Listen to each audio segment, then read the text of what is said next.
How will we know if G-Day is a success for the Dogs? A lot of y'all will be in Athens watching the game live. And for those of you who don't know already, Georgia's G-Day game is one of only two games that will be on actual television. It will be on cable television. Everybody else is streaming, including Nick Saban's Alabama program. So only USC, the Trojans, and Georgia are on television. So the Dogs will be on ESPN2 in a week at 1 o'clock, and that game is also going to be streamed everywhere. It does, once you're streamed, it doesn't matter where you're getting it from. But how will we know it's a success? How will we know that it will be a successful day in Athens? What will be success? Well, first of all, the number one thing you're always the most concerned about in spring ball is long-term injuries. Can you get out of there without any serious injuries? And Georgia's had two scrimmages. There's been a lot more throwing than there has been running. And typically, there are fewer injuries that way. I expect to see a fair amount of throwing on Saturday. I'm not sure if that means that there won't be injuries. I wouldn't go that far. But that's the number one thing I think that's one of the number one things you'll see. And there will be a lot of other stuff to watch. I think you'll notice a success if, at a minimum, you get out of there with no real lingering issues or problems or concerns.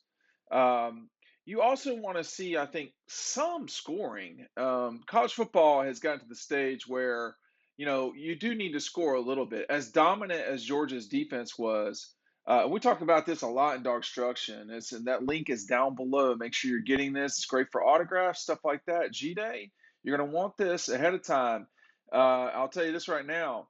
You order right now, I'm going to get them all out on Monday. Okay, they will get to you. They will get to you as fast as possible. If you don't want to wait, come see us at Red Zone on Clayton Street from noon until close on Friday, and Saturday from 9 until 12. So 9 until noon. We will be at UGA Red Zone on Clayton Street. It's the biggest souvenir store, clothing store, all that stuff. You want Nike gear, you want the real deal jerseys, you want to get books like DAWGSTRUCTION, you want to get flags. They have really nice photographs of Georgia winning the national championship in Indianapolis, freezing cold Indianapolis.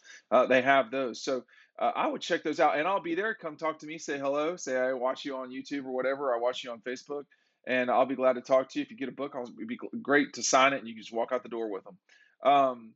But I do think that there will be a lot of throwing of the football. I think that guys like Lad McConkey, uh, okay. I think the folks that will get the most work, as it were, will be Eric Gilbert. There's going to be a lot of Eric Gilbert sightings, would be my imagination. Don Blaylock and probably Kieris Jackson and the guys who are just sort of completely healthy and so forth. Now that I'm leaving somebody out of that doesn't mean they're hurt. Okay, so just don't take it that way. I will also be watching in a very curious way the offensive line, how they deal with things. Can you score? Back to what I was saying a second ago. I watched some of Clemson's game today, and I was concerned that they're still not scoring. And it's a spring game, and that's the other thing. You don't know what you don't know. I mean, we don't know if they're purposely working on stuff. Like, for instance, in basketball, if you were only in zone and you always play man, but in the spring game you're only going to play uh, zone just to work on your weaknesses, well, you're not going to look as good. That stuff's harder to know. Okay, if you're playing tennis, or if you're playing tennis and you're basically only hitting backhands, and you're not left-handed, that would be something that you'd pay attention to. If you're in baseball and you're not trying to hit a home run, you're just trying to bunt the whole time, which would be strange. But you get my point. If they're working on something, we don't know that, then you know that maybe that will be evident. I'm not sure. I do think you want to see some points. I mean, I want to look back to last year's G Day real quick because they did score and they did. Oh, why can't I just quickly? Here we go. I remember the guy who turned out to be the backup quarterback, uh, JT Daniels, threw for almost 400 yards. So, uh, yeah, I mean, he had 324 yards. Carson Beck went for 236 yards. They were Stetson Bennett was 3 for 4 with an interception and a national championship along the way. Just in case you were checking, keeping score, JT Daniels was sacked 4 times. But my point there is that Georgia had a generational defense, y'all. Those guys played during G Day. Those guys were on the field for sure. The leading defenders that day were Quay Walker, Nolan Smith, Lewis Cine. You getting the picture here? Trayvon Walker had 4 tackles. Jalen Carter had 4 tackles. Devontae had 2 tackles. Nolan had a sack. So did Trayvon Walker. Devontae had 2. So and then Lewis Cine had an interception. I and Dan Jackson had 4 tackles and an interception, playing essentially with the twos. But I you got to score a little bit, and the final score of that game was 28-23, and I I think you want to see some offense. How much? I don't know the answer to that. That's a good question. That's something that you're going to want to see, and that's how you'll know if things are going okay. I think you're going to want to watch Jalen Carter. How good is he playing? How good is Nolan Smith? And how good is Robert Beal? Where is MJ Sherman on everything? Mikhail Sherman. Um, those guys, as well as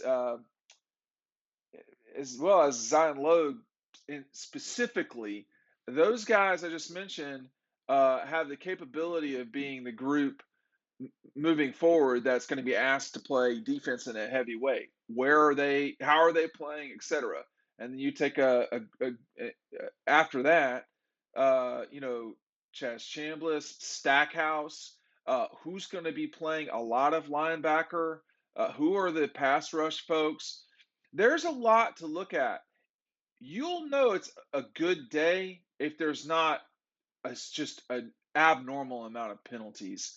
That is another thing that you need to watch out for. Again, last year was a uh, limited audience, but and just like hardly any running game that day. I mean, like Zamir had 6 carries, James Cook had 7, Kendall Milton had 8. It just wasn't a big day for that. But you're also going to watch penalties, 5 total last year. That's pretty good. You're also going to want to watch thirds downs. Last year, Georgia was really good offensively on picking up third downs, and they threw the ball a ton.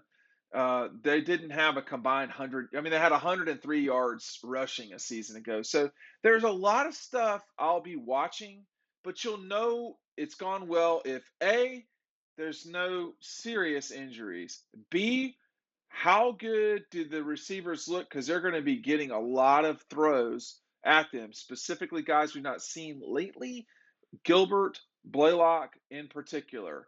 Um, those things right there are really critical. I also want to say there's just not a lot of these days in Athens. Y'all need to take advantage of this. It's a great time of the year. It's cold right now, but it won't be this coming Saturday. There could be a little bit of weather, like a little bit. Come to Athens, have fun, pick up DAWGSTRUCTION. Also, the link is down below. Come see me at UGA Red Zone on Clayton Street.